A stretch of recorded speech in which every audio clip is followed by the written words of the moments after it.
Bonjour à toutes et à tous. Pour cette table ronde consacrée à la pièce de rechange, j'ai le plaisir d'accueillir, en compagnie de Francisco Cruz, président de l'Amicale des experts auto-Covea, deux éminents spécialistes de la distribution de la pièce de rechange. Par ordre alphabétique, M. Auguste Amieux, du groupe PHE. Alors le groupe PHE, il est surtout connu par son emblème phare qui est AD. Vous êtes également président de Cora. Et puis M. Jean-Philippe Verle, dirigeant de Remoteur, également dans la distribution de pièces de rechange et un peu de consulting également.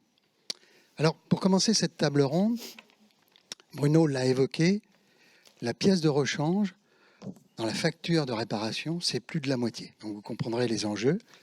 Et en préambule, qu'on vient de rappeler, Francisco, le rôle de l'expert. Merci Thierry de me permettre de rappeler quelques fondamentaux de notre profession. L'expert, c'est un technicien du dommage. Il est indépendant et agréé par la puissance publique au sens du code de la route.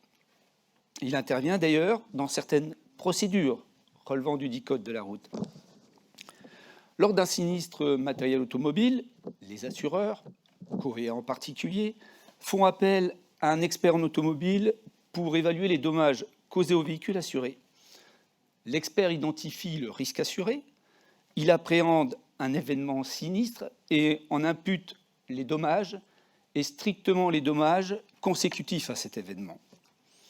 Il contrôle le caractère de dangerosité du véhicule, notamment au sens du code de la route. L'expert prescrit la méthode de réparation et en évalue économiquement son coût. L'évaluation des réparations elle est effectuée en toute indépendance, en tenant compte à la fois des règles de l'art et du prix des marchés. Cette mesure d'expertise, le plus souvent, elle se réalise au sein d'un établissement de réparation, le réparateur, et nous sommes ici dans la filière aval automobile. Cela soumet en quelque sorte experts et réparateurs au principe du contradictoire, qui permet de trouver un accord de règlement de gré à gré et d'éviter toute autre forme que celle du gré à gré. Par la suite, ce réparateur procède à la remise en état effective du véhicule. L'expert, cet illustre censeur de la réparation, mais qui reste assez anonyme pour l'assuré, n'assure pas le contrôle effectif de celle-ci, hors bien sûr les cas de procédure prévus par le code de la route. Bien, venons-en aux pièces qui représentent plus de la moitié de la facture. Un peu d'histoire, très contemporaine, je vous rassure. L'usage retient une évaluation avec de la pièce d'origine constructeur en référence constructeur. Cet usage a connu des évolutions légales, instaurant des leviers particuliers de promotion d'autres catégories de pièces et qui ont agi un peu en accélérateur. Le premier levier fut économique en 2002, et je n'en dirai pas plus puisque ça va être développé juste après. Et finalement, c'est resté très transparent pour nous autres experts automobiles. Le deuxième levier, que je vais appeler RSE, notre responsabilité sociale environnementale et du développement durable, qui a introduit dans le code de la consommation l'introduction de pièces de réemploi ou issues de l'économie circulaire, et avec une obligation pour les réparateurs d'en proposer l'usage en première intention. Un troisième levier, plus récent, de 2021, encore de RSE, qui introduit le reconditionnement et les pièces reconditionnées.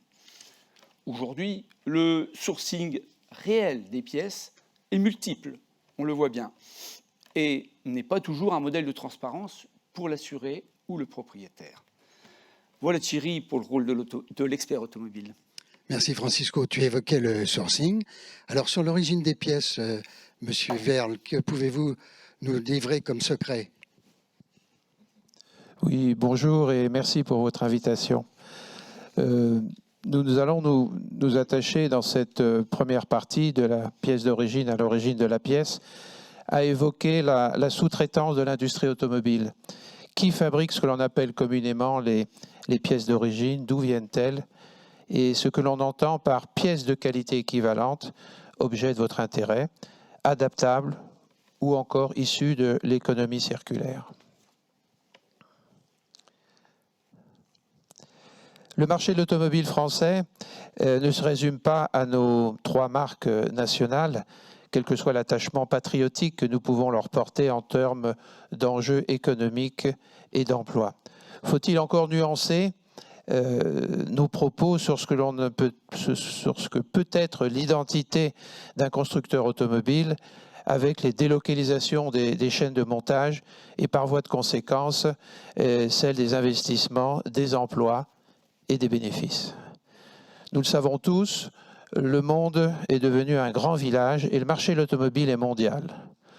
Tous les constructeurs ont une vision monde, à la fois de leur marché, mais aussi de leur fabrication et sous-traitance. Les constructeurs automobiles ne sont plus les artisans du début du siècle dernier, où la France seule comptait plus de 200 marques automobiles artisanales, mais sont devenus des industriels, concepteurs, assembleurs de voitures. Dans ce grand village que je viens d'évoquer, les sous-traitants sont toujours à la recherche du meilleur rapport qualité-prix mondial. Et cette recherche est accentuée par la très forte pression qu'exercent les donneurs d'ordre à la baisse des prix, donneurs d'ordre que sont les constructeurs automobiles. Ces derniers extériorisent au maximum la fabrication de leurs composants auprès des équipementiers. Renault a d'ailleurs annoncé récemment une sous-traitance de 87%. Et ils imposent des délocalisations dans des pays à bas coût, voire à très bas coût. La qualité des produits relève de cahiers des charges des constructeurs et ceci sous la responsabilité directe des sous-traitants. Ainsi, les pièces qui sont livrées sur les chaînes de montage ne font plus l'objet d'aucun contrôle qualitatif de la part des constructeurs à leur réception. Le défaut de qualité d'une toute petite rondelle pouvant bloquer une chaîne de montage peut coûter très cher aux fournisseurs de cette petite rondelle. Une petite parenthèse sur la pièce de carrosserie qui vous intéresse plus particulièrement.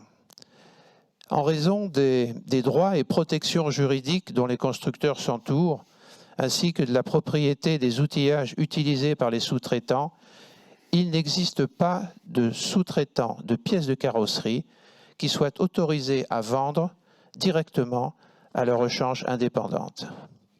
Les pièces de carrosserie d'une marque automobile donnée sont soit d'origine, soit adaptables.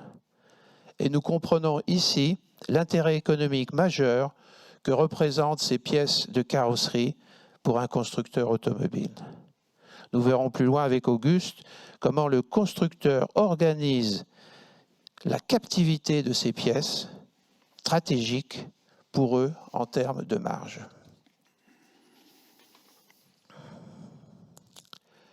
Il n'est pas aisé de savoir quels sont les sous-traitants des équipementiers, voire les sous-traitants des sous-traitants. Nous pourrions considérer, pour simplifier, que les équipementiers de rang 1 sont ceux connus du grand public, comme celles ci-dessus, et qui apparaissent clairement sur leurs emballages lorsqu'elles sont distribuées hors du réseau constructeur, dans ce qu'on appelle la rechange indépendante. Ces fournisseurs de rang 1 ont des relations contractuelles directes avec le constructeur, avec qui ils développent des solutions adaptées aux produits demandés et leur livrent directement le produit fini sur leur entière responsabilité, comme je le précisais auparavant. Mais le rang 1 ne fabrique pas tous les composants de ces produits. Il doit alors faire appel à des sous-traitants qui sont alors dits de rang 2, voire de rang 3 lorsqu'il s'agit de matières premières. Pour les pièces livrées par le constructeur dans son réseau, il n'est pas inintéressant d'étudier les emballages de ces pièces qui ont l'obligation de mentionner l'origine de fabrication. Un premier exemple, un filtre à air distribué par Volkswagen, le groupe Volkswagen, mais fabriqué dans différents pays, ici en Allemagne, en France ou en Espagne. On reste en Europe. On est en Europe. Bien que. Un autre exemple, des qualités de frein, des plaquettes de frein Opel, fabriquée en Inde et que l'on retrouve dans les circuits de distribution du constructeur. Il s'agit d'une plaquette de frein, pièce de sécurité, mais je ne doute pas un seul instant qu'elle ne réponde parfaitement aux normes de performance et de sécurité du cahier des charges du constructeur. En effet, les délocalisations, aussi exotiques qu'elles puissent être, ne sont pas incompatibles avec des normes qualitatives. Nous pouvons pour cela faire entièrement confiance aux équipementiers qui engagent directement leurs responsabilités. Ici, fabrication en Pologne, ainsi qu'au Japon, mais cela n'a rien de surprenant. La Corée du Sud non plus, avec son industrie automobile désormais reconnue. Hier, considéré comme un pirate imitateur de l'automobile occidentale, le Japon est aujourd'hui le premier constructeur automobile devant l'Europe et les USA, réalisant plus de 30% de la production mondiale.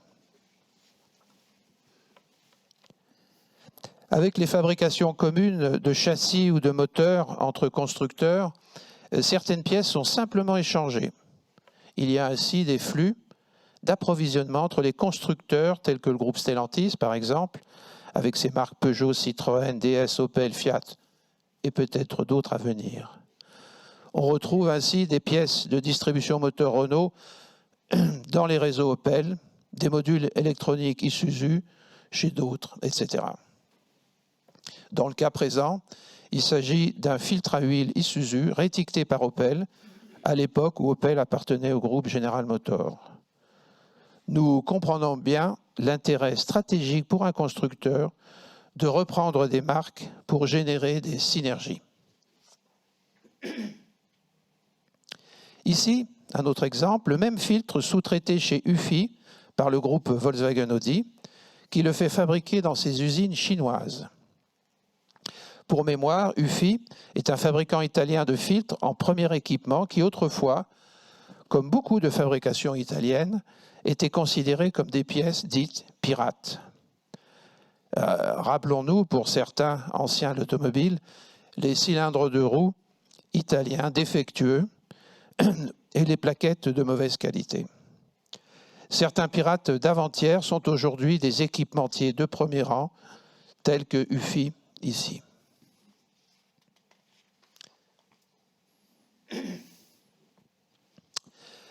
La législation européenne a gommé la réelle origine des pièces en les nationalisant sous le nom du pays qui les transforme.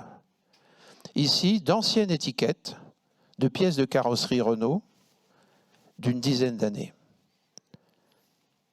Des origines de fabrication Taïwan, Croatie, Turquie.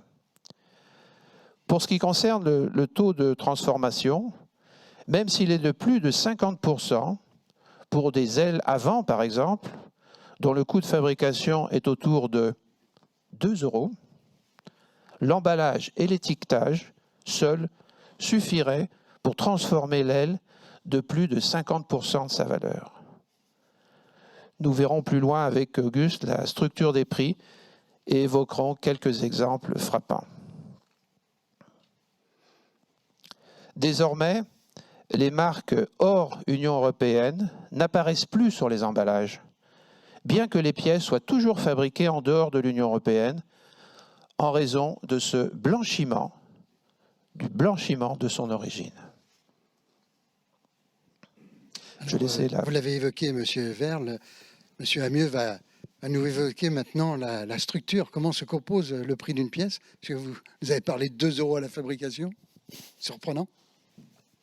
Oui, alors je vais vous parler du prix de revient des pièces en le comparant au prix public. Dans le prix de revient d'une pièce détachée de carrosserie, nous avons des coûts de conception. Que vous voyez sur la partie à gauche, le petit trait rouge. Ensuite, il y a les coûts de matières premières, que ce soit du polypropylène ou de l'acier ou de l'aluminium. Les coûts de fabrication, l'emboutissage, les outillages qui permettent de fabriquer ces pièces. Les coûts de traitement, notamment traitement anti-corrosion par cadaphorèse ou par galvanisation. les coûts de conditionnement, c'est-à-dire l'emballage des pièces, la logistique, le transport, l'acheminement depuis le fabricant où qu'il se trouve dans le monde jusqu'au concessionnaire. Et puis en jaune, nous allons trouver ce qu'appellent pudiquement les constructeurs des coûts de commercialisation. Alors là-dedans, il y a beaucoup de choses. Les constructeurs nous expliquent qu'ils ont beaucoup de frais, beaucoup de charges, beaucoup de contraintes. Voilà. Et tout ça nous donne finalement un prix public qui se trouve sur la droite, qui est l'addition de l'ensemble des coûts. Et vous voyez que même si les coûts de matières premières ou de logistique, par exemple, viennent à augmenter de manière importante, supposons que la matière première augmente de 50%, ce ne serait pas une raison, et ça n'est pas une raison pour que le prix public augmente dans les mêmes proportions. Et c'est mon œil, monsieur Amieux, qui fausse l'échelle, là, parce que j'ai l'impression quand même que Alors l'échelle, les traits rouges sont très bas et le trait jaune très haut. Oui.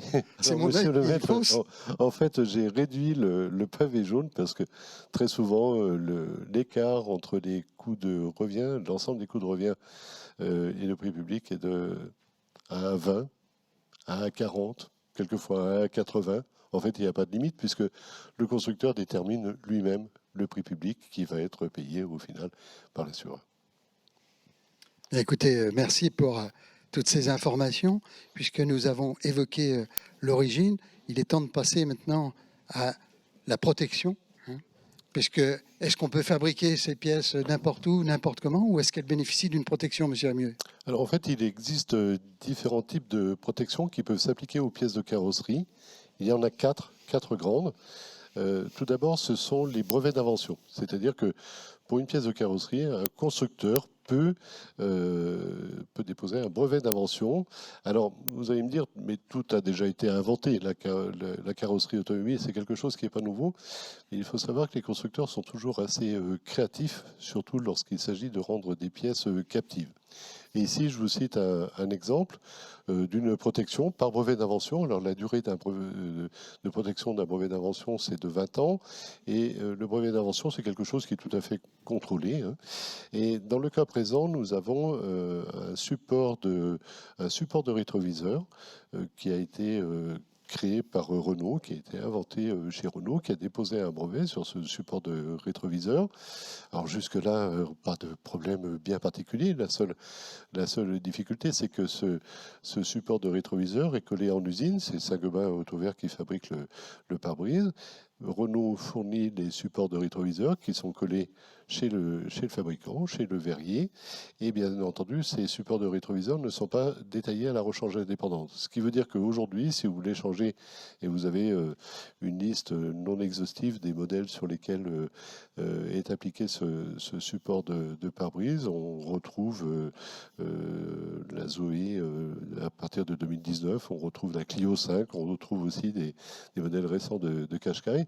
Et bien en fait, vous êtes obligé d'acheter ce pare-brise chez le constructeur, chez Renault ou chez Nissan, parce que Saint-Gobain Autovert qui fabrique le pare-brise n'a pas le droit de vendre celui-ci, étant donné que le support est collé et est protégé par un brevet d'invention par Renault. Donc voilà comment on peut rendre une pièce de carrosserie captive, alors que nous savons tous que le vitrage a été libéralisé après de longues batailles juridiques, puisque quand un verrier vend un produit de vitrage, par exemple un pare-brise, celui-ci doit remplir son rôle, c'est-à-dire tout simplement protéger de l'air et des intempéries de l'intérieur du véhicule. Donc un verrier a tout à fait le droit de vendre le pare-brise. Malheureusement, lorsque le support de pare-brise qui n'est pas détaillé, bien entendu, et qui n'est même pas référencé, est collé sur le pare-brise, eh bien, cette pièce est rendue complètement captive. Alors, quelles sont les autres formes de protection? Alors, parmi les autres formes de protection, nous avons en France une disposition assez particulière qui sont les droits d'auteur, qui normalement s'appliquent aux créations, que ce soit de la littérature, de la peinture ou autre. Eh bien, en France, les pièces de carrosserie qui composent un véhicule sont toutes protégées au titre des droits d'auteur. Et ceci couvre toutes les pièces de carrosserie sans aucune forme de dépôt, avec une durée de protection qui est très longue, qui peut aller jusqu'à 70 ans. Et ces droits d'auteur sont cumulables avec une autre protection que je vais détailler un petit peu plus loin, que sont les droits d'auteur. Alors, le gouvernement français s'est récemment positionné en faveur d'une libéralisation du marché des pièces de carrosserie. Alors, à commencer par le vitrage à partir du 1er janvier 2023, mais le vitrage était déjà libre de facto. Et pour ce qui concerne les autres pièces de carrosserie, il faudrait que ces pièces soient vendues par les équipementiers qui sont les fournisseurs en premièrement des constructeurs. Mais comme l'a expliqué Jean-Philippe à juste titre tout à l'heure, soit les outillages appartiennent aux constructeurs, soit le constructeur interdit tout simplement à l'équipementier qui a fabriqué la pièce de la vendre à la rechange indépendante. Donc on n'avance pas beaucoup. En revanche, le législateur a prévu que des pièces dites de qualité équivalente, c'est-à-dire vendues par d'autres équipementiers, puissent être commercialisées librement au bout d'une durée de 10 années. Alors cette durée de 10 années, ce sera à partir du 1er janvier 2023, donc pour tous les véhicules qui seront présentés après le 1er janvier 2023, il sera possible de commercialiser des pièces de qualité équivalente, donc à partir du 1er janvier 2033. Et comme la loi française n'est pas rétroactive, autant dire que ça va prendre un certain temps avant qu'on voit un impact significatif sur le coût moyen de la réparation. Troisième type de protection dont je viens de parler, ce sont les dépôts de dessin et modèle. Alors les dépôts de dessin et modèle, ça ressemble beaucoup aux droits d'auteur. Simplement, le constructeur doit déposer une photo du véhicule sous trois angles, de face, de profil et de l'arrière, et toutes les pièces qui sont visibles dans le cadre d'une utilisation normale du véhicule, c'est-à-dire capot fermé, sont protégées de facto. La protection au titre des dessins et modèles est de 5 ans, renouvelable 5 fois, donc ça porte à 25 ans. Et jusqu'à présent, c'était une protection qui se cumulait avec les droits d'auteur. La nouvelle loi qui entrera en application normalement au 1er janvier 2023, fusionnera les droits d'auteur et les dépôts de dessins et modèles. Et donc, comme pour les droits d'auteur, eh bien, la protection sera ramenée à une durée maximale de 10 ans pour les véhicules qui seront présentés à partir du 1er janvier 2023, donc à partir du 1er janvier 2033. Et puis, dernier type de protection, c'est une astuce qu'ont trouvé les constructeurs assez récemment et qui s'est répandue à une vitesse phénoménale, c'est la protection au titre de la marque et la protection des éléments qui aujourd'hui rentrent très très souvent dans la composition du coût moyen, les éléments d'éclairage et beaucoup de pare-chocs. Les constructeurs incrustent de plus en plus souvent la marque nominative, c'est-à-dire par exemple Renault est une marque nominative, 207 ou 208 sont également des marques nominatives, à l'intérieur d'un feu ou à l'intérieur d'un phare. Donc on trouve ici par exemple du Renault LED Design ou Duster tout simplement. Duster est une marque nominative qui est protégée, bien sûr, qui est la propriété de Renault. Et donc il n'est pas possible pour l'équipementier de vendre ces éléments d'éclairage avec la marque du constructeur. Et l'équipementier pourrait vendre ces éléments sans marque aucune, avec cependant plusieurs difficultés. La première, c'est qu'il faut concevoir des outillages qui neutralisent la marque. Ça coûte relativement cher. Et puis, deuxième difficulté, c'est que le propriétaire du véhicule se retrouverait avec un véhicule qui est marqué d'un côté et pas de l'autre, ce qui peut poser un problème, notamment lorsqu'il s'agit d'un véhicule en location longue durée, ou tout simplement lorsqu'il faut faire reprendre ce véhicule par un concessionnaire qui va indiquer au propriétaire du véhicule qu'en fait, il faut remplacer le phare ou le feu parce que celui-ci n'est pas d'origine et donc n'est pas identique à droite et à gauche. Donc les constructeurs ont trouvé cette astuce qui s'est généralisée, alors non seulement sur les marques françaises, mais également sur les marques étrangères. Et puis, autre forme de protection relativement simple, c'est la marque en creux ou en relief. Par exemple, l'emplacement pour le losange Renault qui est intégré dans un bouclier avant, le double chevron en creux ou le double chevron Citroën qui est en relief, ou encore les supports pour le logo Audi, les 4 anneaux qui supportent le logo Audi. Eh bien, ce sont des marques figuratives qui sont protégées au titre des marques. Et là, c'est une protection universelle qui garantit aux constructeurs l'exclusivité sur la distribution de ces produits. Mais écoutez, merci. On voit que l'arsenal juridique pour les constructeurs est assez conséquent. Est-ce que le droit européen simplifie tout ça, Monsieur Verle ? Nous allons rentrer maintenant un petit peu dans le législatif. Pour mémoire, le règlement européen est né en 2002 et a été réévalué en 2010. La Commission européenne est partie initialement du constat que l'emprise du constructeur sur son réseau était une entrave à la concurrence, puisqu'il imposait une seule source, la sienne, pour les pièces d'origine, alors que 80% de celles-ci ne sont pas fabriquées par lui. Et la Commission européenne a ainsi redéfini la notion de pièce d'origine, qui n'est plus liée à une provenance, celle du constructeur, mais désormais à des critères qualitatifs réglementés. Deux conséquences majeures sont liées à la mise en œuvre de ce règlement. Plus de liberté à la fois pour le consommateur et plus de liberté également pour le concessionnaire de la marque. Les effets que nous avons entendus en 2003 de ce règlement ont été fortement atténués par la frilosité des réseaux concessionnaires, mais aussi par la politique de fidélisation ou par ce que l'on peut appeler clairement des entraves à son bon usage par les constructeurs, avec par exemple des systèmes de gestion des pièces imposés aux concessionnaires et qui sont monofournisseurs. Ne permettons donc pas d'avoir une deuxième source d'achat. À titre d'exemple, simplement les pièces dites de qualité équivalente qui, on le verra, sont autorisées à la distribution et à la réparation dans les réseaux. Nous avons ici la nouvelle définition réglementaire de ce qui est désormais une pièce d'origine, celle distribuée par le constructeur, qu'il les fabrique ou non sous son emballage, mais aussi et surtout celle distribuée directement par les équipementiers.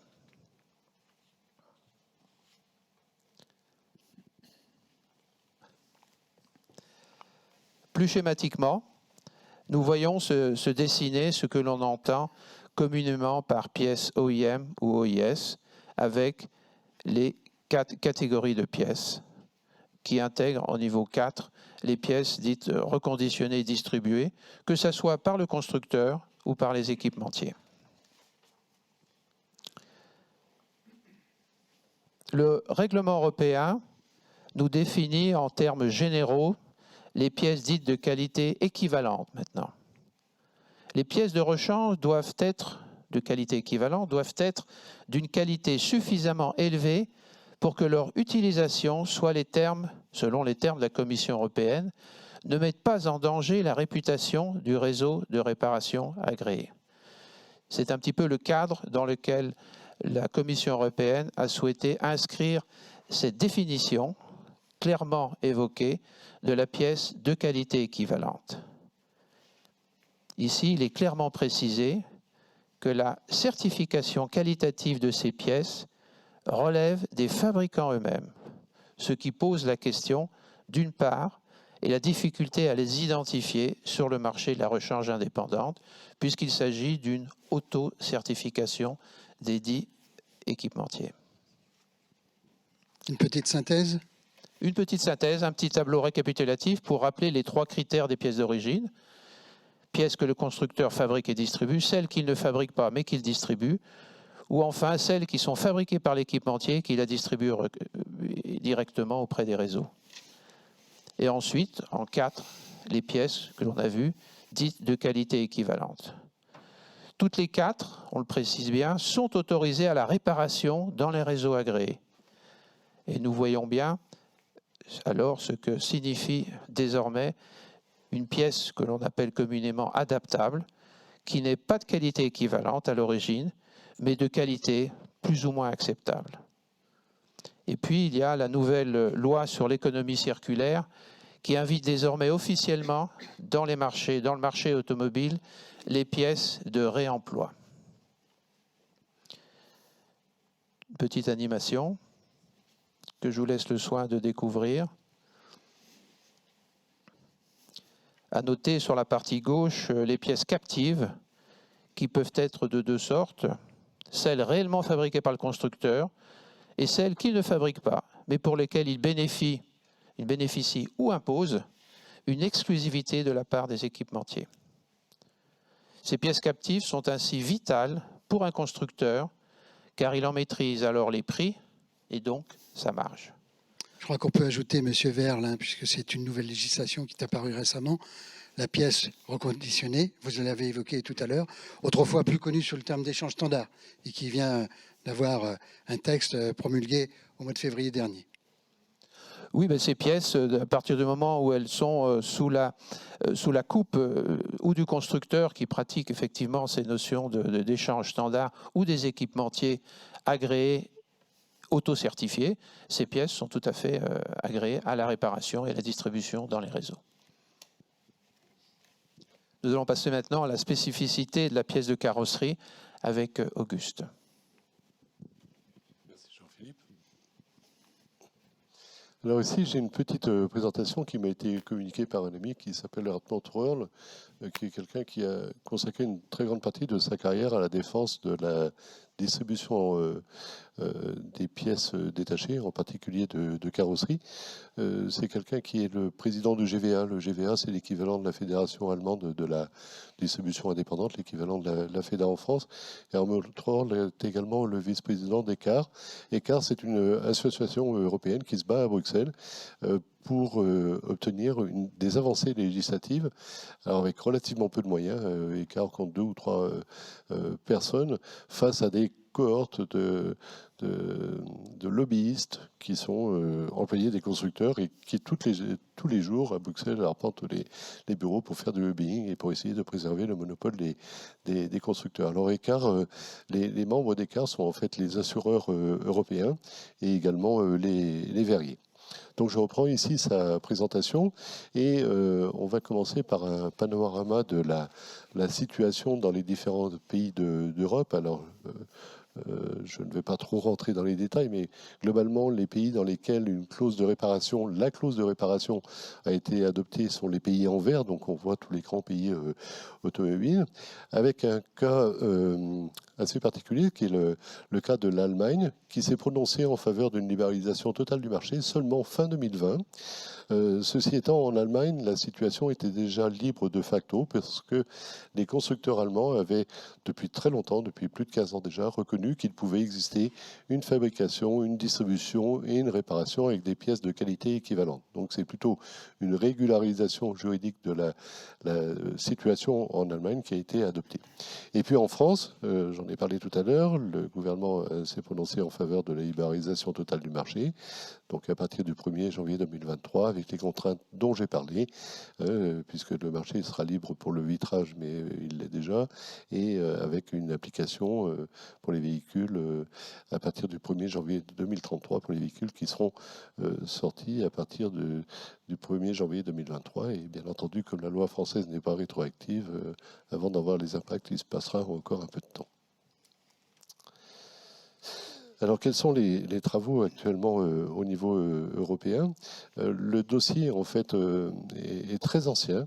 Le dossier de l'Eurodesign, et en particulier son application aux pièces de carrosserie, est très ancien, puisque ça remonte à 93, puis 97, puis 2004. Donc à chaque fois, il y a eu des travaux qui ont été menés par la Commission européenne, des juristes qui ont étudié la situation dans les différents pays. Et puis, il y a eu en 1998 la fameuse directive qui porte sur les dessins et modèles, la 98-71, qui a conduit à une harmonisation. Alors, il s'agit d'une directive européenne.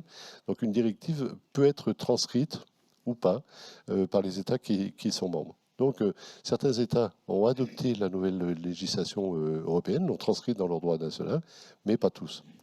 Et donc, on est aujourd'hui dans une situation dans laquelle certains États ont complètement adopté la clause de réparation. Les premiers ont été, à l'époque, l'Italie, l'Espagne, l'Angleterre, qui faisaient encore partie de la communauté européenne. Grosso modo, tous les pays qui nous entourent. Et bien entendu, la France ne l'a toujours pas adopté. Donc, on est encore dans une situation aujourd'hui très compliquée. Et en novembre 2020, la Commission européenne a mené une très longue enquête qui a duré plusieurs mois pour vérifier les impacts de l'Eurodesign. Donc globalement, les impacts sont positifs. Simplement, il reste des États dans lesquels la directive n'a pas été adoptée. Alors, un des espoirs que nous avons aujourd'hui, qui est très important, c'est une loi européenne. Une directive peut être transposée en droit national, mais à partir du moment où il s'agirait d'une loi européenne, chaque État devrait l'adopter. Donc là, ça irait beaucoup plus vite. Les résultats étaient attendus lorsqu'on a travaillé sur cette présentation, étaient attendus pour avril 2022, mais entre la guerre... Ça n'a pas été fait, monsieur Voilà, Lemieux ? entre la guerre en Ukraine et puis il ne faut pas oublier que c'est la France qui préside la Commission européenne pour ce premier semestre 2022, donc les choses n'ont pas beaucoup avancé. Il y a relativement peu d'espoir pour les deux prochains mandats, parce que les deux prochains mandats, ce seront la Suède et la République tchèque, qui sont très conservateurs. Excusez-moi, mais vous m'enlevez mes illusions, là. On est déjà en juin, bientôt. J'y viens. Donc, la Suède est un pays très protecteur, avec Volvo et les actionnaires chinois de Volvo, qui sont très protecteurs pour les pièces de carrosserie. Et puis, la République tchèque est très protectrice aussi, notamment pour Skoda. Mais bon, on a bon espoir que sur le deuxième semestre 2023, l'Europe sera présidée par l'Espagne et là, normalement, on devrait avancer sur le deuxième semestre 2023. Voilà nos espoirs et les travaux qui sont actuellement, les travaux de lobbying qui sont actuellement menés au niveau de la Commission européenne. Alors, est-ce que vous allez nous donner une vision des coûts ? Oui, alors j'ai la chance, l'opportunité de travailler sur plusieurs pays, le Benelux, l'Italie et l'Espagne. Et lorsque nous avons parlé avec vous, Monsieur le Maître, et avec Francisco, on s'est dit qu'il serait intéressant de vous donner une idée de ce qui se passe dans d'autres pays en termes d'assurance. Et on voit ici que, par exemple, en Italie, l'assurance tout risque, enfin l'équivalent du tout risque en Italie, c'est seulement 17% des véhicules qui sont assurés tout risque. En Belgique, c'est seulement 54%. Et aux Pays-Bas, on est beaucoup plus proche de la France avec 78%. Et puis, en termes de coût moyen de la réparation, lorsque le coût moyen de la réparation est pris en charge par l'assureur, en Italie, il est de 1 300 €. Lorsqu'il est à charge du conducteur, de 486 €. En Belgique, il est de 1 457 € lorsqu'il est pris en charge par l'assureur et de seulement 902 € lorsqu'il est pris en charge par le conducteur. Et aux Pays-Bas, 1 371 € lorsqu'il est pris en charge par l'assureur et 1 073 € lorsqu'il est pris en charge par le conducteur. Donc, les conclusions qu'on peut en tirer, si on peut tirer quelques conclusions, c'est que de manière générale, l'assurance tout risque ou l'équivalent du tout risque est beaucoup moins répandu dans les pays qui nous entourent. C'est le cas aussi en Allemagne d'ailleurs.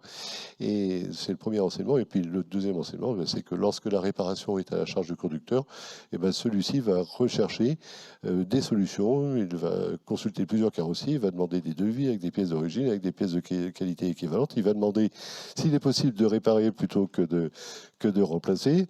Et du coup, on s'aperçoit que le coût moyen est moins élevé, bien sûr, lorsque le conducteur utilise ces différents leviers, la concurrence, l'utilisation de pièces de qualité équivalente, quelquefois le net aussi, puisqu'on trouve dans les pays étrangers des pièces de carrosserie sur Internet, et puis, bien entendu, les pièces de qualité équivalente. Et Francisco a dit, il serait intéressant d'avoir aussi une idée du coût, la répartition du coût moyen de la réparation dans les autres pays d'Europe. Donc en France, vous le connaissez mieux que moi. On voit qu'en Italie, la part des pièces dans le coût moyen de la réparation est assez proche de celui que l'on constate en France. Ceci étant, le coût moyen de la réparation est moins élevé et surtout la main-d'œuvre est beaucoup moins élevée, ce qui fait que la part des pièces est relativement importante. Et puis on voit, et là c'est très intéressant, qu'en Belgique et aux Pays-Bas, le poids des pièces dans le coût moyen de la réparation est vraiment très inférieur à celui que l'on peut connaître en France. Alors, monsieur Amieux, excusez-moi, mais on a vu le sourcing, on a vu la réglementation, une vision des coûts. On n'a pas parlé de la distribution. Est-ce que vous voulez bien nous faire un petit panorama de la distribution et comment s'effectue la distribution en France ? Alors oui, la distribution en France, en fait, aujourd'hui, si on prend les différents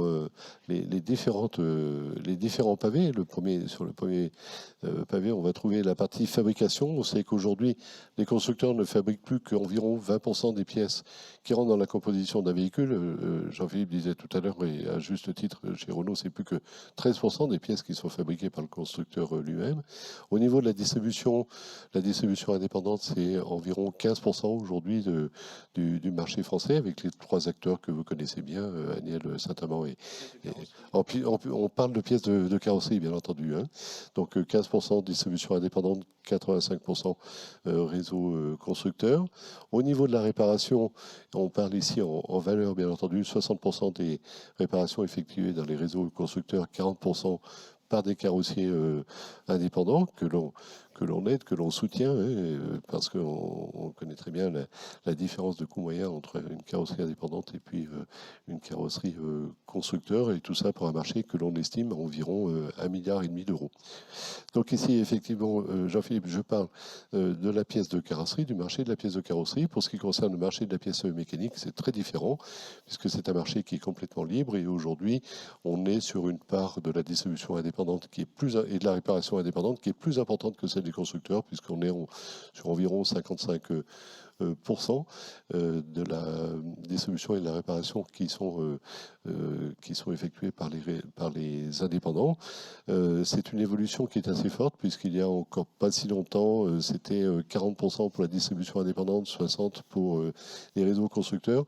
Et toutes les études, toutes les prospectives que l'on fait aujourd'hui laissent à penser qu'on va arriver à une part d'environ 70% de la distribution et la réparation indépendante dans les prochaines années, notamment avec l'électrification du parc qui va, dans un premier temps, affaiblir les réseaux constructeurs, puisque théoriquement, il devrait y avoir beaucoup moins d'opérations d'entretien et de maintenance sur les véhicules électriques, alors que la réparation indépendante travaille sur l'ensemble du parc qui est tout de même essentiellement thermique. Bien, merci pour cette vision optimiste.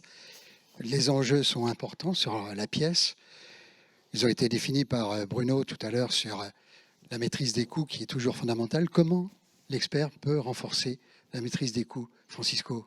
Alors Thierry, la vision de l'expert, c'est le marché européen, on l'a bien vu, il met en lumière la situation française et la place léonine du coût des pièces de rechange constructeurs. Pour l'expert, c'est une vision d'une mise sous pression des autres contributeurs dans ce coût de la réparation. Par ailleurs, on a vu la multiplicité des sources d'approvisionnement implique une situation de fait qui n'est pas toujours un modèle de transparence, je l'ai dit tout à l'heure, pour l'automobiliste assuré ou le propriétaire. On a bénéficié d'un bon éclairage de Jean-Philippe et d'Auguste, que je remercie vivement, un bon éclairage de la situation juridique, mais aussi un bon éclairage de la situation de fait, en remontant jusque la filière amont automobile. Au quotidien, pour l'expert, dans la filière aval, l'expert doit préconiser, on l'a vu, la réparation toutes les fois où cela est possible.